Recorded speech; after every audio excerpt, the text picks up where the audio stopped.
Thank you, Andy. Once again, it's so beautiful. Thank you. Let's hear it for the band and Andy. Amazing. Thank you. Yeah. Want to do it? Yeah, let's do Okay, it. 1, 2, 3, 4. You all know this.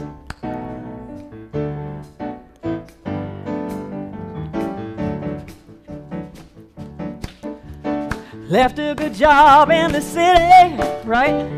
Working for the man every night and day. And I never lost 1 minute of sleeping, worried about the way things might have been. Big wheels keep on turning, Proud Mary keep on burning. Rolling, Rolling, rolling, rolling, rolling on the river. Rolling, rolling, rolling, rolling on the river. Big wheels keep on turning. Yeah. I had to tip them each $100 to do that with me because it broke every rule of the veteran musician where no Macarena, no Proud Mary, no electric slide. So thank you, guys. no feelings. What's that? Feelings. Oh yeah, gosh, no feelings. I forgot about that one. That'll be the next time I get to speak. Okay.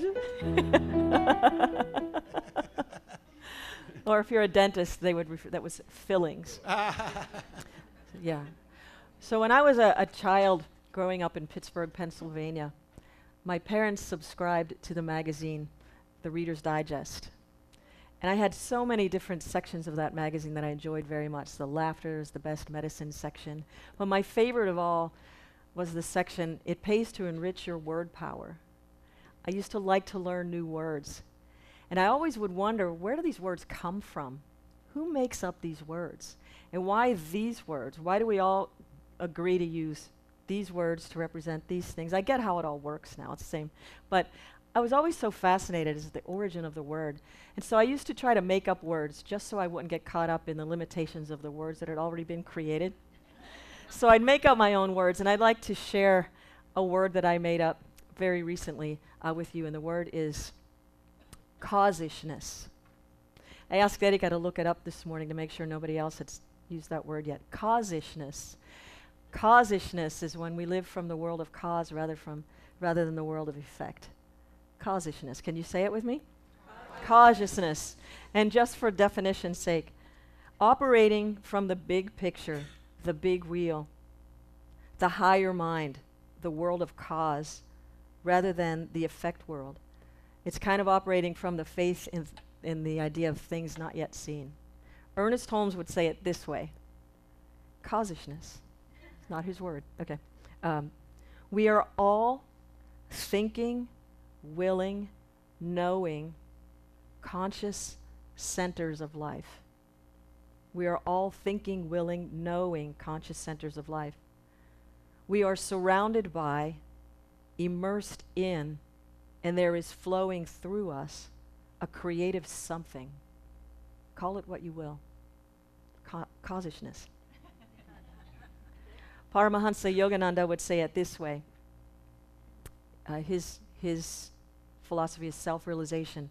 There are so many parallels. I love the parallels between Yogananda and the teaching of Ernest Holmes. It just works so beautifully for me. Self-realization, with a capital S, is the knowing in all parts, the knowing in all parts of body, mind, and soul, that you are now in possession of the kingdom of God or the kingdom of Source. You are now in possession of this. That you don't have to pray that it come to you. God's omnipresence is your omnipresence. And that all you need to do is improve your knowing. All you need to do is improve your knowing. It's not something that's not already with us. So caus-isness is operating from the world of cause. The big picture. Dr. Carol Carnes and I like to talk about this a lot. The world of effect is what we're sitting in right now. Somebody had an idea in the mind of caus-isness, that this space be created for like-minded, like-hearted people to come together to realize their oneness in the divine. Their sacred center is in fact light.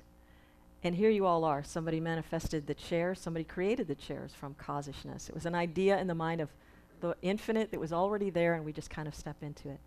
So before I knew the word caus-isness, and before I realized there was a cause and effect realm of existence here. I'm going to take you back to the summer of 1974. It was July of 1974. I was 9 years old. So you can do the math. You can figure, for those of you trying to figure out how old I am. Okay, so are you with me? Did you ever figure out the right number? Okay, so here we are, 1974.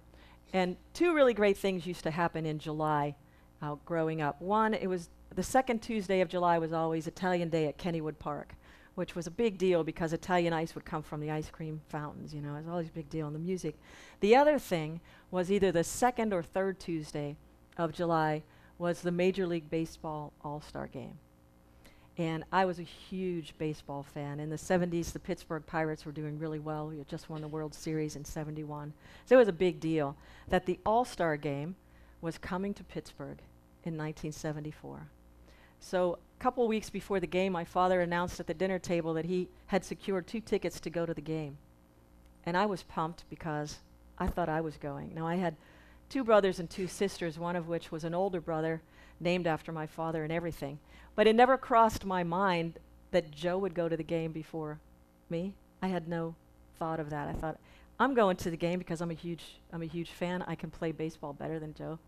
And I'm the shoo-in for this thing. So the evening of the game comes around and we're sitting around at the dinner table. My mother calls us in for dinner and my brother comes to the table all dressed up in pirate stuff. And I come to the table all dressed up in pirate stuff, like the hat, and then I'm looking at him and I'm thinking, okay, you know, so he's into the game too. But I didn't realize until after dinner when it was time to leave to actually go to the game. I run down the steps to go into the garage to get into the car, and so does Joe, and so does my dad, and my father stops at the door and he turns around and he said, I only have 2 tickets. I said, I know. And he said, I'm going to take Joe to the game. And I just stood there in stunned silence because I didn't know how to swear then. So silence is good. And I said, well, what do you mean? I just didn't understand. It just wasn't happening. And he said, I'm sorry, I only had 2 tickets to the game. He said, but you know what? He said, I'll take you to the next one. And my brother started laughing and he got into the car. And I said, well, key question, when is the next one when it comes? And he said, it's about 25 years. And to a 9-year-old, 25, what do you know about 25 years? It's an eternity. It's another lifetime. You don't even have the words for what you don't know at that time. It's just not happening. But as he closed the door, I always talk about we are filled with atoms in our beings. And if we could split the atom of our consciousness a couple of times inside, if we could split one of those atoms, we'd go out in all directions. And I had that experience. I stood in the game room, and with all of my might, I was shaking, and I felt like something split inside of me, and I went out into all directions, into infinity, with the clearest, most willful thought of, I will be at that next All-Star game. I will be there. And I was everywhere, and no place at the same time, but knowing that I had been cast out into a place that wasn't linear. I didn't know where I was, but I was somewhere and everywhere, as I think of it. Then, and the next thing I knew, I was standing back in the basement, and my mother was standing beside me, and she had her hand on my shoulder, and she said, we can watch the game on TV, and you can have as much ice cream as you want. I was like, okay. And I was still trying to collect myself from what the experience I just had. I didn't know where I was for a moment. And as I was sitting upstairs watching the game on television, it was just kind of in a daze, trying to figure out what just happened, because it was clear that I was someplace. Caus-isness. I was experiencing cosmic caus-isness, and I didn't realize where I was, but there was a distinct knowing that something happened. I would have this experience many more times in my life at different times. But the important thing was I recognized something happened. Fast forward 20 years. So it's actually 19 years and 3 months, but who's counting? So I was also a huge fan of the late, great Roberto Clemente. He was my idol for so many reasons. He was just a beautiful human being who was completely skilled, one of the greatest baseball players of all time. At the point that he died in 1972, he was one of only 11 players to hit 3,000 hits. And he died with a lifetime batting average of .317, which is amazing. And who knows what would have happened had he continued, but his 3,000th hit was a stand-up double where he tipped his hat from second base. I get chills just thinking about it. But the thing that made me love him the most was that I recognized Roberto Clemente as a person who used his God-given talents to make the world a better place for people who weren't as fortunate. And the way that he died was in a plane crash to Managua, Nicaragua, New Year's Eve of 1971 into 72, bringing supplies to the people who were the earthquake victims there. And I thought, what a hero. So he died a hero. So I've always loved him. And when I was in third grade, I remembered there were photographs all around because the Puerto Rico was 3 days of mourning, but the country was too, especially Pittsburgh. And I remember standing looking at a picture of Roberto and his wife Vera standing on the veranda of their home and feeling somehow that I was in the picture. Do you ever have an experience like that? Or like something just happens where you feel like, wow, I'm in this picture. So here we are back in 1993 in October. And at the moment, I am about to be really enmeshed in a big promotion I had gotten in the financial services industry to manage lots of people. It would have been extremely lucrative, and I was already singing on the weekends, and I enjoyed doing that very much. And what I recognized was I'd started a deep meditation practice just a couple years earlier than that, and the more I did the meditation, the more the language of my heart started to surface. And I wanted to sing and write more as I had when I was a kid. That was always the language of my heart was music. And so I'm waxing my car one day and I'm thinking, I need to stop this job. I need to go in and just resign before it gets over my head and I get to a point where I can't. And so I did this, and just a few weeks prior to resigning from that job, I had attended a job. It was a business fair where one of my partners and I, we used to put in pension plans and insurance and retirement plans and employee benefits. And at the end of this day, we had taken all the things down in our booth, and I was waiting for Gary to come back with the cart. And a man walks over to my table and he says, "Employee pension plans, that's what I need." And I looked at him and I said, "Excuse me?" Because I was sure I had taken everything down. And I looked up and he said, "Yeah, it's right there on your sign." And so we exchanged information. He finds out that I'm a singer. I call him after I say, "I'm stepping out of the business. I'm going to turn the rest of this over to Gary. He'll take good care of you." And he says to me, "Well, I'm sorry to hear you're getting out of that business." He said, "But didn't you say you write music?" And I said, "Yes, that's actually why I'm going to step away from this. I'm going to sing and write music." And he said, "I'm involved right now in a lithograph project in conjunction with Major League Baseball, the Pirates, and the Roberto Clemente Foundation." And I said, "Really, how interesting. That sounds great." And he said, "Well, you know, they're going to be unveiling a statue for Roberto Clemente at the All-Star game." Now, I'm not thinking, you figured it all out. I didn't. I had no idea what he was saying to me.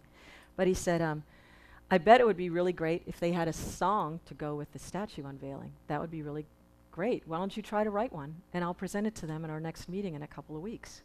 It's like, that's great. I love Roberto Clemente. And so I started to collect books.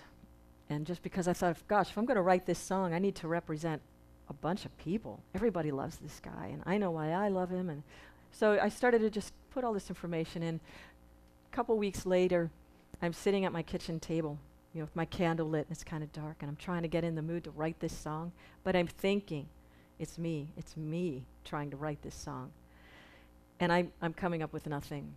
Nothing rhymes, I can't find a melody, and it's just not happening. And I was so frustrated that I set the pen down and I said, "I can't do this. I can't. I'm going to call Tim and just say, thank you, but I can't."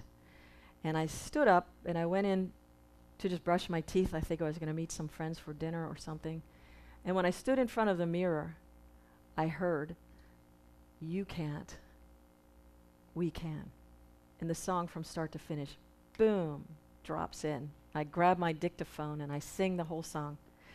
And I call Tim and I say, "I got it. I've got it. I'm going to track it in the studio." So we record the song, give it to Tim. Major League Baseball loves it. The Pirates love it. The Roberto Clemente Foundation and family, Vera and Roberto Jr. and Luis, all of these people love the song. I'm invited to sing it when they unveil the statue for Roberto Clemente. Now, I call Tim and he gives me the great news that you're in. It's going to happen. You're going to do it. We have to get all these contracts together and you got to sign off and this and that and all these great things. And I said, wait a second though, when is it again? He goes, it's in July at the All-Star game. I said, at the All-Star game. But where is it? Where is the game again? Like, where's the game? And he said, it's the All-Star game in Pittsburgh. And that was the only thing I heard. And there was this sound of giant doors, not even slant, but it was just like boom, boom, boom. And after all of these, it was this huge sound, but I just kept bang, bang, bang, bang, bang. And I'm 9 years old, standing in the basement of my parents' home, saying, I will be at that next All-Star game. Over a span of 20 years, big wheels keep on turning. Had I not quit the financial services job, I wouldn't have had this conversation with Tim, who wouldn't have shared the opportunity of this lithograph. How else could that happen? How else could it happen? And what I realized is in following my heart's language, that was the key to the magnetic pull of these things is in our hearts. It needs to have that kind of charge. We can speak things. How many times do we speak things and we're glad they don't show up? You don't really mean it. But when you mean it, that's how it works. So polishing the heart, the Sufis call it polishing the nafs, the ego, kind of getting the ego thoughts out of the way and getting back to what is most real in our nature. I'm going to share something from one of my favorite books that I started to read back then, and I couldn't understand most of what was going on in this book. I get it a little bit more now just from life experience, but it's called The Holy Science, and it's written by Swami Sri Yukteswar in the late 1800s, who was Paramahansa Yogananda's guru. But this is a great book. And it's how the holy sound manifests, which is what I think I was hearing when I was going backwards into being 9 and making that statement out the window. This holy sound manifests spontaneously through the energetic tendency of the heart's natural love. The energetic tendency of the heart's natural love. And my heart's natural love is music, laughter. Everybody's is different, but the magnetic tendency of the heart. And he lines it up like this. It's 4 things. It's the energetic tendency of the heart's natural love, moral courage, true conception, and true concentration, which they refer to as samadhi, which is that true concentration is that knowing that you don't understand necessarily, but you know that you know. You don't need to understand how it's going to come or where it's going to come from, but just that it is. And when I stood there and said, I will be at that next All-Star game, I knew that I would, but I didn't understand what I was feeling. It was just a knowing. And I forgot about it. That's the other thing I love about the steps to treatment, is that last one is perhaps, in my opinion, it's the most important one. You've got to have the realization, but you've got to let it go. You've got to release it. I liken it to asking somebody to go grocery shopping for you and handing them the list. And when we turn to step off of the porch, it's like you grab them by the back of the shirt and don't let them leave. It's like if they don't leave, they can't go to the store and bring the things back. So you don't need to know how it's going to show up. You just need to let it go. And it'll show up in ways that will delight, surprise, and make you laugh. So I'm standing there, and I'm thinking, I'm going to be at that next All-Star game. And so he's like, are you there? Are you there? And I pick up the phone, and I said, yes, yeah, I'm sorry. I just, really, really interesting. So not only was I at the All-Star game, I sang at the unveiling of the statue, but I got to meet my idols. Willie Stargell was there, Manny Sanguia, and all the guys from the 71 World Series team. And I got photographs with everybody, got tickets to the Home Run Derby, everything. I appeared and sang at Fan Fest. I was invited to all these parties, like interviews, all this fun stuff. And I started working with the Roberto Clemente Foundation, which was reviving baseball in the inner cities, which brought nonviolent communication into the inner cities through the opportunity to play baseball with the major league players. It was a really, really beautiful time. But the funnest part was I got 2 tickets to the All-Star game. So I called my father and I said, Dad, guess what? I said, I got tickets to everything. I've got 2 great tickets to the All-Star game. And he said, great, what time do you want to pick me up? And I said, well, I'm going to take Joe to this one, but I'll take you to the next one.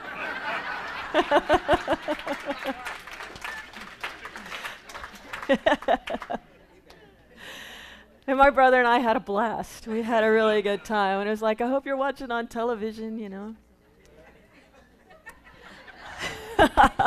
Yeah, and eating as much ice cream as you want. You know. But what's interesting about it is just recognizing, now fast forward 20 more years, and as I stand before you, I recognize it's kind of like the mechanism on a fine Swiss watch. You see the small wheels turning, tick, tick, tick, tick, tick, tick, which moves a larger wheel, maybe the wheel of a year, or maybe the wheel of a month. But it's the most important wheel to me is the smallest one, that keeps saying yes when it means yes, and no when it means no. Yes, yes. Every day I'm doing this thing. In a period of 20 years, my life has grown and changed. I've grown and changed. But I'm living the life that I dreamt I would start living when I stepped away from the financial services industry and started to just write music and serve God and consciousness in the hearts of others, just to awaken to that divine caus-isness, that way of thinking. I don't need to know how it's going to show up. I just need to know why. Why? Because it's right for me to have, and nobody else has to lose in order for me to win. There's none of that there. It's just, I don't even need to know how it's going to show up. On a smaller, people are commenting on my shoes. I love these shoes. These shoes are so much fun. The way I got these shoes, we were flying back. I got to hold them up? Here's my shoes.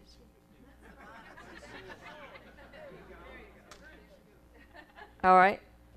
Yeah, so long and short of it, there are great big wheels, and then there are the smaller wheels. But in releasing things that are unlike love and joy, and keeping your heart magnetic and just magnetized with the charge of love, whatever that shows up as, it speaks to you in the language of your heart. So dusting that off, meditation really helps to keep that thing clear. When I was 9 and I made that statement, I had to push that thought through what seemed like Yogananda says, when you pray, the whole world must shake. Sometimes it must. Sometimes you've got to summon, I call it the all your might thinking, every particle of your being, everything in you, to clear the path from something that's in front of you that doesn't belong there. Sometimes you need that splitting the atom of your consciousness and explode it out of your way. And sometimes it's just a floating thought that comes up, like, I only have 3 days turnaround from this trip to the next one, this 10-day trip to the next 10-day trip. I'd love to get some new shoes, but I don't know how that's going to happen. In 3 days, I'm probably not going to do that. Flying on the plane, just little thought floats up. Erika and I land in Oakland, and I had just purchased, and it was the first trip out the door and back with this brand new, super lightweight, helium sky, bulletproof luggage bag. It's not airline proof, mind you, it's bulletproof. The other one that I had lasted over 10 years, and it had some seriously hard travel on it. So I knew I like to buy things that are going to last a long time, and then I don't have to keep buying them all the time because I don't want to spend my time like that. So I got this other bag, and I realized the beauty of bulletproof now is that it has a bunch of layers to it. So we're standing at the carousel, and all of our other bags come off, and I'm looking for my brand new, gorgeous bag, and I'm like, I love this bag. I was really liking the bag. And I was a little bit caught up in it, I have to say. Like, and it was smaller, and everything fits in it, and it's a compartment for everything, and it was just so great. And it's not coming off, and I think I hear my name being called, but I'm so tired that I'm like, oh my God, I'm so tired, I think I'm hearing my name being called. So I'm just standing there, and Erika and I are waiting. The other 3 bags come off. And finally, there's nobody standing at the carousel but the 2 of us and the attendant. And we look at each other, and he said, "Are you Lisa?" And I said, "Yes." He goes, "I've been calling you." And I said, "Well, I thought I was hearing things, but..." And he said, "You're looking for your last bag." I said, "I am." He says, "It's right there." And it was in one of those gray bins. And the person handling the bag hadn't quite made it up onto the cart that they take them from the plane to the carousel, and it got dragged the whole way. Dragged and shredded, and just, had it not been for the bulletproof, my clothes would still be out over the bay someplace, just flying around. But instead, it was just shredded all the way through, and my shoes, 2 of my pairs of shoes got shredded. A couple pairs of clothing, and of course the bag. With 3 days turnaround, all of a sudden it becomes apparent that I, in fact, am going to go buy some new shoes. I will find the time. So they look at the bag and they say, "Oh my gosh." Now earlier, like 3 months before, this is one of these things where you let it go. With the same airline, there was a situation where a flight got canceled, and it got canceled the night before we were ready to fly and do an event in Provincetown, an inspiration weekend. And that night I get a text as I'm packing that this flight is canceled. So I hop online thinking everyone going through Chicago is going to be experiencing a similar thing. So I rebooked the flight with what was available to me online because I couldn't get through on the phone. And it was a couple $100 more. And I thought, I'll just work this out with a customer service person. I call the customer service person. Long story short, it doesn't work out, and to the point that I'm told, "Write a letter to the president of the company, you're not going to get your money back." And I thought, okay. And I've never really experienced something that harsh. Usually it's, we'll give you a voucher or we'll do something, but I couldn't even get my point across to this person. And I thought, that is so odd. That is so weird that I just have to let it go, because it was weird. So I let it go. So fast forward, this is the same company that shreds my bag now. And I look over and the guy said, "It looks like it got dragged." And I said, "Do you think?" And we started laughing. So I walk over into where the customer service people are, the baggage people. And they look at the bag and they say, you see them going, "That's one of those helium sky bags. That's like a $500 bag." I said, "I didn't pay that much for it, but it was..." So they cut me a check for my expensive bag, my Cole Haan sandals, which are expensive, because they last long. This is what I'm saying. It's not that I just like things that are going to last me forever, because I don't like to shop. And so tennis shoes and a couple of other things in there get shredded, and the dry cleaning. So that night I had to get online and see if I could find a bag and have it shipped to us before we left for the next 10-day trip to Canada, because the bag I had was not going to make it. And Overstock.com has my bag for exactly the amount that we were overcharged for the flight, less than what I was just given for the bag to replace it. Shipped for free. Click, purchase. It's like, score. I say, "Erika, okay, big wheels keep on turning. Caus-isness. Caus-isness. I was not settling for the effect that this is what happened to my bag. I wasn't upset about it. I thought it was humorous because I just had a floating thought of, I don't want to replace my shoes yet, and yet I have to replace my shoes. It wanted for me to do it, and it also wanted to give me the refund that I thought I had coming to me from 8 months ago. You understand? It's cautiousness. So don't always believe the things that are manifested right in front of you. Don't always believe what you see. Don't believe what you hear. Believe what you know to be the truth of your own being. Just know what's right for you to have, and know when to let it go. That was the key. Just try to keep the lighthearted approach of, if I tried to operate that through the effect realm, I would have written a letter to the president, and I would have called every day, and I would have been, my life would have changed to the negative, I have to say. For what, a couple $100? Is it worth my consciousness? No. But I gave cautiousness an opportunity to play with me in a way that was hilarious, because then I got these shoes, got some new running shoes, and I got my new bag, and I got my refund. And when I sent them the dry cleaning bill, which they asked for, it was $84. And they said, instead of the $84, how would you like a $150 travel voucher? So now I'm to the good, $150. I'm like, yay. So I invite you to experience the meditation, listen to the language of your heart, and have fun playing in the field of cosmic caus-isness. Thank you. Thanks. Thank you. Thank you. Thanks so much. Thanks. Thank you. Nice. Yeah, just be loved. Oh, and go Bucks. No. Oh. How great to have a house band that can just pull that one out.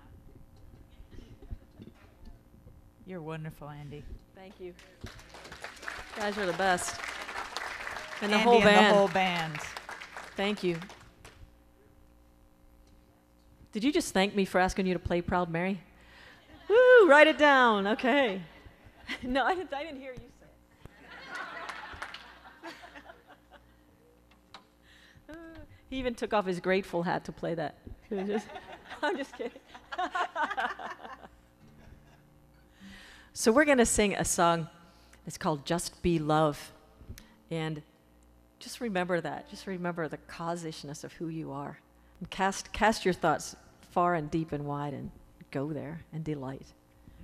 Delight. So this is our mashup of Margaret Michael, Mead. yeah, Michael Jackson and Margaret Mead, an unlikely couple. One clear thought, followed by one bold move, sets off a wave of emotion, making the way for a miracle. What is a miracle? The shape of what can be. When we believe in what we cannot see. It is the courage of dreamers, song of the singers, bringing in a better tomorrow. Going true in the face of fear, standing strong till the coast is clear. Be brave, be bold, be wise, be loved. It's the power of one who won't stand up, followed by one who won't back down, and one by one we remain true to the vision, turning injustice around. 'Cause change is sure to come when we know that we're the ones. Be brave, be bold, be wise, be loved. Just be loved, just be loved, just be loved. Sick it da da da da da dum, sick it da da da da dum, sick it da da da da dum ba da dum, sick it dum bio, sick it da da da da da dum, sick it da da da da dum, sick it da da da da dum ba da dum, sick it dum bio, sick it dum bio, dum bio, sick it dum bio. So you wanna be starting something, you got to be starting something. So you wanna be starting something, you got to be starting something. So you wanna be starting something, you got to be starting something. So you wanna be starting something, you got to be starting something. So you wanna be starting something, you got to be starting group So of you wanna be thoughtful, starting committed something, you got to be citizens starting can something. So you wanna be change starting the something, world. you got to be starting something. Indeed, So you wanna be starting it's the something, only you thing got to be starting that something. ever has. So you wanna be starting something, just be loved. So you wanna be starting something, just be loved, just be loved, just be loved. Change is sure to come when we know that we're the ones. Be brave, be bold, be wise, be brave, be bold, be wise, be brave, be bold, be wise, be loved. Just be loved, just be loved, just be loved. Thank you.